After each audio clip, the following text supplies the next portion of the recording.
Welcome back to Generals on the March. Generals on the March is a storytelling podcast focused on telling the athletic history of Washington and Lee University through sit-down interviews with alumni, coaches, and athletes, detailing the athletic experience at our school and explaining how our unique history, traditions, and values make this experience unique. I'm your host, Thomas Wakefield, a first-year football player here at the university, recording from the Generals Redoubt's podcasting studio here at Fancy Hill. Join me today as we sit down with Jack Camp. Jack is a cross-country and track runner for Washington and Lee. For the track team, he runs middle-distance events, including the 800 and the mile. This past fall, he was a W&L Scholar athlete. So, Jack, I don't know if you've seen the episodes, but let's start out with the usual first question we ask on the show. How did you, as an athlete, end up at W&L? How was your recruitment process? Where else did you look? That kind of thing. Generally, just walk us through how you got from Jacksonville to Lexington. Yeah, so thanks for having me. Of course. So I started my college recruitment process with the mindset, I knew I wanted to run in college. I knew I wanted a smaller school. And so I didn't really know a lot about colleges and stuff. So I was just looking around, emailing whoever I could, and just getting a feel for where I could go, where I could run. And so once I started getting emails back and started getting invited out to visits, I started to book those flights, get ready for those just to go out. A lot of them were Northeast schools, mostly all on the East Coast. The first school I looked at was Lafayette. It's a D1 school in Pennsylvania, and it was good. And then I hadn't even heard of W&L until my mom brought it up. She said it was a D3 school, and she said it was a great school, and I think that I should consider there. And at first, I wasn't jumping at the idea because I was kind of set on D1 schools. I figured if I was going to put my time and effort into running and continue to do that, I would want it to be at a D1 school. And so I didn't really consider W&L that much, but my mom suggested it. I figured I'd shoot them an email and see what they say. Pretty soon back, the distance and cross-country coach Spalding, he emailed me back pretty quick and asked right away if I wanted to get on a phone call with them. I said, sure. And so we had a phone call, and he said, we'd love to have you. You'll get a host. You'll get to stay in the dorms. You'll get a full tour of the facilities and all of that. You'll get to hang out with the team all day. And I was pretty surprised because through my experience of reaching out to coaches, it was always the D1 schools, they'd let you stay overnight in the dorms, hang out with the team, do all that. And most of the D3 schools would only let you just do a tour with the school and then maybe meet up with the coach after, and then you'd have to get your own hotel. So the level of official visit that W&L offered me was what stood out and was what actually prompted me to go visit that at all. And I just thought that was super cool how they did that, and just at a much higher standard of offering me a visit that I didn't expect from a D3 school. So that's really what stood out to me, and that's why I visited. I came here, coach gave me a personal tour with my mom and I. He was super cool about it. I loved the team right away, and I just think I gelled here really well, and now we're here. Yeah. I think that's definitely something that I can relate to in my experience. I think that the personal relationship the coaches here build with their athletes and recruits is something that is not common in many D3 schools. Because I had a similar experience to you. I first met Coach Raposa, who's the O-line coach here, in my junior year of high school when he came to visit my high school. But he made the time to seek out and make a personal connection with not only me, but a bunch of guys in our team they were looking at. And none of them, the rest of them, ended up here with me. But it was definitely special to me to see that a coach caring about building a personal relationship, because in college recruiting, no matter what level it is, they kind of get lost in the transactional nature of it all. It's just, what can I do for you? What can you do for me? But Coach Raposa was he's really open about sharing the program. I remember we sat in my coach's office down by the gym, and we just talked for 30 minutes to an hour while I was supposed to be in class about the program and the school and all that.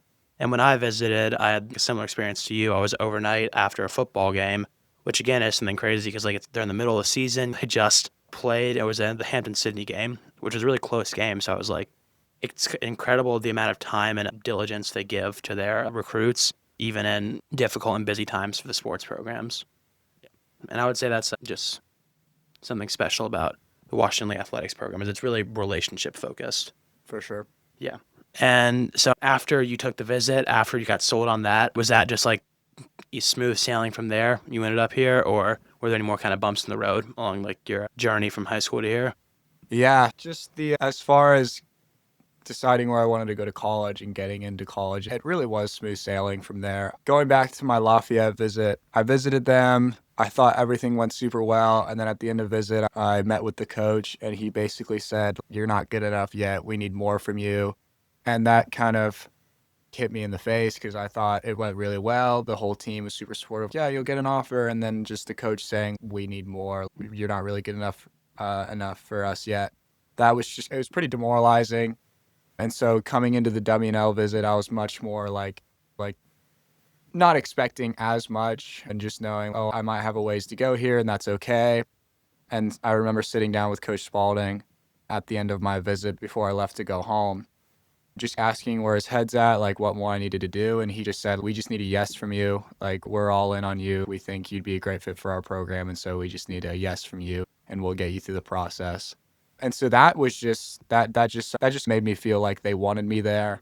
And so I think that was like a big step in that. And then my coach and I joke about this a lot, is that so basically when I had another visit to Denison that next weekend after, and flying home from W&L was like one of the worst airport experiences I've ever had. Basically, our flight got canceled in Roanoke, and we had a layover in Atlanta to get, which we just missed because our Roanoke flight was so delayed. And so we flew out of Roanoke at 10, got into Atlanta like 11 or 12. Luckily, I have family in Atlanta, so I was able to stay with them. But then I had to be back at school the next day, so I had 4 hours of sleep to get on a flight from Atlanta to Jacksonville. And so it was just one of the worst airport plane experiences I've ever had. And so because of that, I just told my mom, I was like, "I feel good about W&L. Like, I feel like I want to go here. I don't think Denison's going to be any better. Let's just cancel our flight. I feel good about W&L." And so Coach and I joke is, "Oh, the visit was so good I canceled the flight," or like, "Coach put in a call with Roanoke, delay this kid's flight so he doesn't go anywhere else." So yeah, then after that, I just told Coach like, "Hey, I'd love to do this." And because it's a D3 school, he can't technically say, "Oh, you're into the school now." You can't Yeah. guarantee admission, but he gave me his confidence in going early decision, and results came out in December and I got in. And so it was definitely really nice to have the whole next semester Yeah. knowing where I was going, and it was pretty relaxed after that. Yeah, I imagine because I had a similar experience. I was ED2, so I found 3 weeks later, but it was nice to have the second semester senior year just worry free. Yeah, another thing we discuss a lot on this show is kind of moving on from the whole recruitment journey to the process of actually being at W&L. How was that transition academically? Obviously, for the listeners' benefit, Bolles School, very good school, high school wise. I think a lot of people, especially athletes, have found it difficult to adjust academically to the college. More freedom, but also there's a lot more you need to get done in your free time. So I was wondering how that transition in the classroom has been for you. Yeah, like you said, I went to the Bolles School in Jacksonville, Florida. It's a small private school, and I think they pride themselves on being a college prep school. That's a big part of it. There's a plethora of AP classes that you can take that are kind of college level classes. And so, yeah, I think it did a good job of preparing me of what to expect, but coming into W&L, like I took AP classes, sure, but I guess W&L, it's like every class is an Yeah. AP class. Oh, for sure. So going in, it definitely was, and it still is an adjustment academically. Mhm. I think in high school you can get away with just getting by and doing what you need to, and you'll have a good grade. You'll have good grades. You'll have a good GPA. And I think W&L not even encourages, just forces you to take that next step of really being prepared, really putting the extra work in outside of the classroom, not just homework, studying, make sure you know all the material, like putting in the time that you really didn't need to in high school, but Yeah. that's definitely something that you need to do here at W&L because it's such high standard. And I think balancing that with athletics, W&L, they make a point to have academics be the first priority. And so they do a great job of allowing you and taking certain steps to make sure that you are doing great with your academics. Like the coaches are super lenient on if you have a test to study for, if you have a class, okay, we can just move your practice time. That's no big deal. And so it definitely makes the work sport balance manageable. Obviously, you have to it's a two-way transaction. Like you have to put the work in, you have to make sure that you're getting your mileage in, but also doing your homework. But W&L does a good job of kind of pushes you in the right direction. I would agree. I think that they definitely trust the students to be proactive outside of class, which is something that I think it's a really high trust institution, Washington only. Obviously, you can talk about the honor system and all these like parameters of trust, but I think the kind of respect professors have for their students and not every day. There's not like a ton of reading checks. There's not stuff that's checking up on the people that are actually doing their stuff. They just trust the students to do their work. And obviously, if you don't, it'll reflect on your finals and your midterms. But I think that high trust and kind of relationship with the professors expect you to be doing the right things is another good thing about this school because it prepares you for the real world where nobody's going to be looking over your shoulder all the time. And you have to have the ability to get your work done in a whatever way works for you, but in a way that is also going to prepare you to do well in class. And you can also talk about stuff like resources we have, like the Writing Center, peer tutoring, Heart Center, like the needing to ask for help isn't really stigmatized here, which I think is good because I think definitely in high school it is. Like if you need a tutor, you need extra help. People like maybe it's because high school is a little bit easier as well. The necessity to ask for help here is respected, and I think that once you figure out like going to office hours, popping into the Heart Center, like once you figure that it can help you, it really does help your grades and your ability to get stuff done because I know in the first semester I wasn't taking advantage of many of those things I could have, and once I did, I started seeing a lot more success in the classroom. I also think what you said about practices and the coaches supporting the balance is really true because for football, at least, we don't have like variable practice times like track does, but coaches are really understanding. They obviously want you to prioritize football as much as you can, but if it's coach, I've got this thing tonight at 6:30, if I have a midterm or a final or something I just got to go do for class. It's unfortunate. I'd like to have you practice, but we got to understand that Division III, the academics are going to come first. So I do think the athletic department really does support the school's mission of making sure that everybody's academically doing their part. Nobody's like kind of skating by. I also wanted to ask what academic interests you had when you came to the school, if those have changed since you got here. Obviously, nobody has to apply with a major, so maybe you didn't even have one in mind, but just like, where were you looking when you got here? And like a semester and a half in, have, where you're looking changed, or are you still on a similar track you thought you'd be about a year ago? Yeah, so obviously you didn't have to apply with a major, so that's not something I was thinking about at all. Obviously, when you're going to college, everyone asks you, where are you going to college? Mhm. What do you plan on majoring in? Even here, when you're meeting new people and you're going to meet basically every person you meet is a new person here. It's for freshmen, it's where do you live, Ganziglees. and what do you plan on majoring in? Yeah.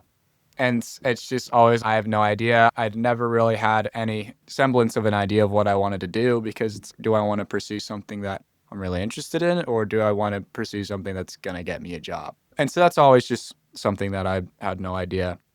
Going into college, I really liked history, American history, to be specific. That's what my dad did. That's what my brother's doing. A difference, though, is both my dad and my brother did ROTC in college. And so I feel like what they decided to major in wasn't going to really have that big of effect on their career because they're going into the Navy. And so that's just something I was thinking about. Going in, I took a history class. I liked it, but it's not really something that I was like, do I really want to major in this and put all my time into this? And so I really started thinking about like the more, I guess, practical majors, you could say, like econ, finance, For sure. accounting, and just really stuff that like, if I'm really interested in this and this can get me a job, like I think I can really start leaning into this more. And so this next semester, I'm taking accounting. I really like it. Mhm. To my parents about that, and they think it's a good idea. And so I'm pretty set on major in accounting when we declare, I guess, a year from now. Yeah.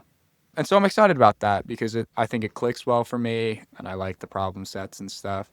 For a minor, which is interesting, I applied to take ancient Greek as my language Mhm. just out of the blue. Oh, this looks cool. I read all the Percy Jackson books. Yeah. Like Greek mythology is pretty cool. So I'm going to put my name in to take ancient Greek. I didn't get it.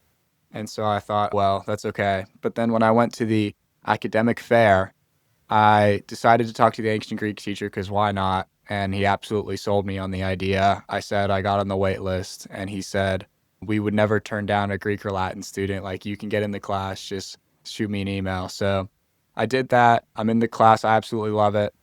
And so for a minor, I'm probably going to end up minoring in classics or something of that sort. And I think that's really cool about something about the school. I think is that there are opportunities for you to just not even know that you're going to do something, and then an opportunity arises and you just fall in love with it. And now you can either major and minor in it, in something that you really weren't thinking about at all before you came into the school year. No, I totally agree. You've actually hit on several common threads. That's funny because all three people I've talked to so far have come in not really knowing what they wanted to do or ended up changing what they wanted to do. Because Will, who was in my first episode, was like really unsure about what he wanted to do something with C school, but then took an econ class his first semester and ended up sticking with that. Mason applied as or wanted to be pre-med and then ended up sticking with accounting finance because he liked it better. But I think that the fact that you see people doing that so constantly, finding what they're passionate about rather than coming into college with a set plan in mind, it speaks to the breadth of experience you can get at W&L. I think that the school does a really good job ensuring that you take a wide variety of classes with the FDRs and they push you towards exploring and broadening your horizons, which is another really great thing because I don't think ancient Greek, I don't know if you would have discovered that without putting some effort in or the school kind of pushing you to take a language. Because, I mean, Mason, additionally, he's thinking about minoring in Latin. And it's funny to see that like, so many people come in with no idea what they want to do or very little idea what they want to do. And they end up pushing these wide array of fields just because it's what they fell into and felt passionate about. And I think that it speaks to the quality of both the professors here to make students fall in love with their disciplines, but also the school's effort to make sure we get a wide breadth of classes. Yeah, just one more thing I wanted to say, and just kind of quality professors, variety of classes. Another kind of experience I wanted to talk about was during the same academic fair, I went to go talk to my academic advisor just to say hi, touch base, put a name to a face. And so we met. He's a jazz professor, and so he's in the music department. Probably matched up because I mentioned when you apply to W&L, they have you fill out a million questionnaires, and Yeah. one of them was to match you with an advisor. So what interests do you like? What do you plan on studying? What do you do as hobbies? And I mentioned that I play a bunch of instruments. I love music. I love playing music. And so I put that on my questionnaire. And so that's definitely why I got paired with the jazz professor. And so like we talked, he's like, hey, you like music? That's cool. You should look at this bluegrass ensemble that we have. We used to have it. We stopped doing it for a couple of years, and now we're restarting it this year.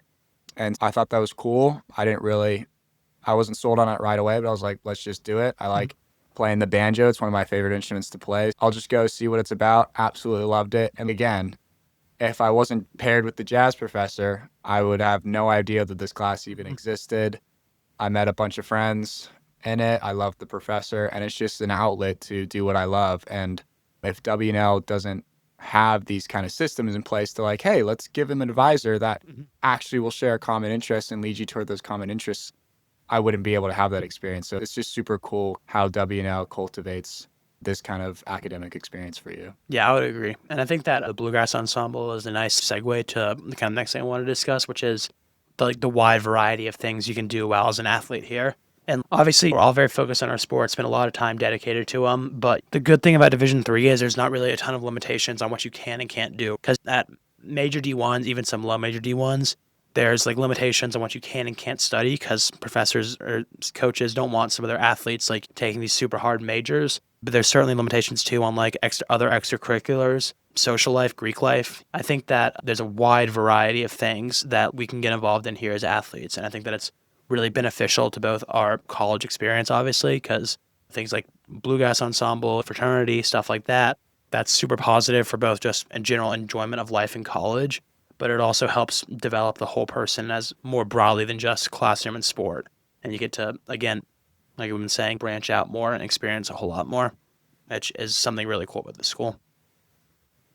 Yep. I was additionally wondering, with your first sports season done and whole semester down, I was wondering what some of the moments that stuck out to you the most were, either from cross country or even track this semester, or just even if it's stuff outside the classroom. Just what's some things that you're going to carry with you as you move forward here at W&L? Yeah, so that's a great question.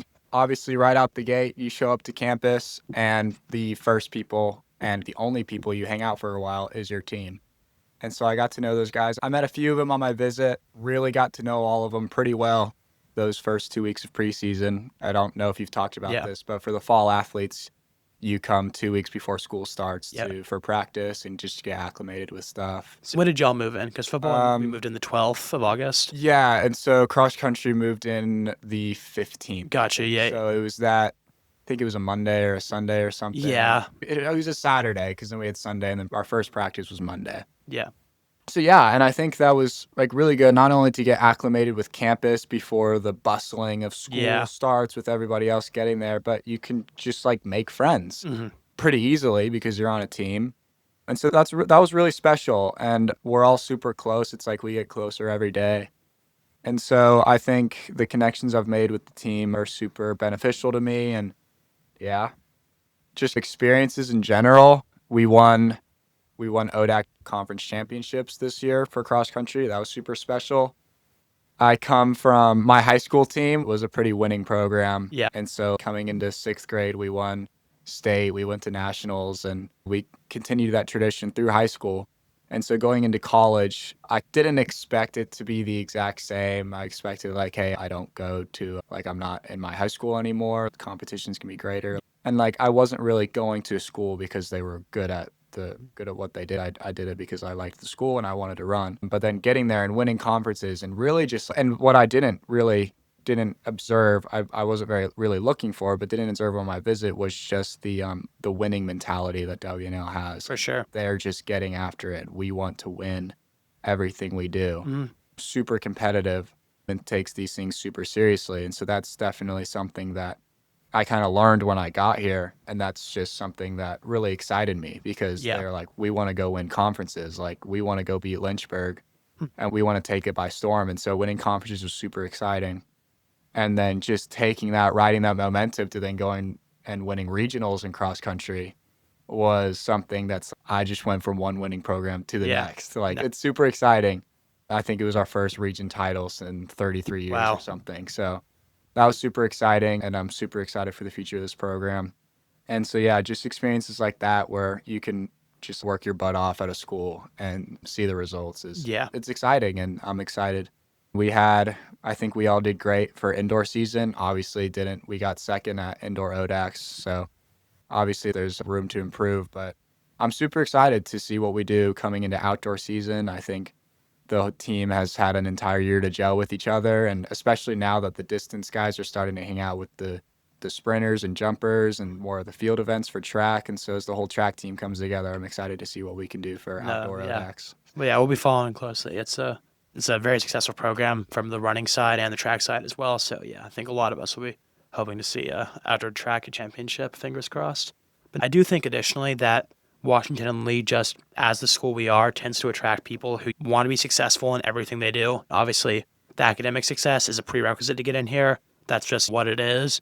But I think that additionally, we would just attract people who they want to win. They want to win in life. They want to win in their sports. They want to be competitive. And that competitiveness is not really a bad thing because I think it just brings out the best in each other and it drives people to be elite and really good at everything they do, which I think is a calling card of, I think, Washington Lee grads, because everybody I've met has been from Washington Lee alum, of course, has been very successful in their field, but also pretty successful in their personal life. And this is obviously generalization, but we generally do pretty well in all aspects of life, which is, I think, just something that speaks again to the school's credit in developing kind of the whole person of everything going on. And again, the winning culture, like for football, we constantly harp on the fact that this is our conference. For the past 15 years, we've been consistently every year either 1, 2, or 3 in the conference. We picked up a few conference titles, hoping to hopefully get one soon because it's been a while since the last one, 2021. But I do think that everybody here that's doing a sport, nobody like slacks off around it. Nobody's like, oh, it's Division 3, doesn't matter. Nobody has it like on their back burner. Everybody pretty much attacks it and wants to get after it, which is something really cool, I think. Yep. Unless you have anything else you really want to discuss, I think that's about all I have for you, Jack. Nope, that's everything. Thanks so much for having me. Yeah, of course. Thanks for coming on. And thank you all very much for watching. We'll see you next time on Generals on the March. Thank you very much.